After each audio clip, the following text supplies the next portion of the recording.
अशी चिक मोत्याची माळ होती ग 30 तोळ्याची ग. चिक मोत्याची माळ होती ग 30 तोळ्याची ग.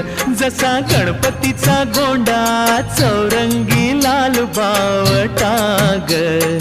गणपतीचा गोंडा चौरंगी लाल बावटा ग.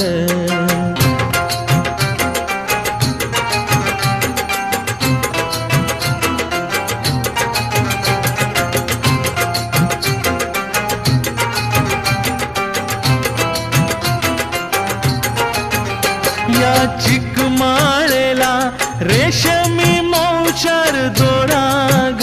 या चिकमाळेला रेशमी मौचार दोराग. मऊ रेशमाच्या दोऱ्यात नवरंगी माळ ओविली ग.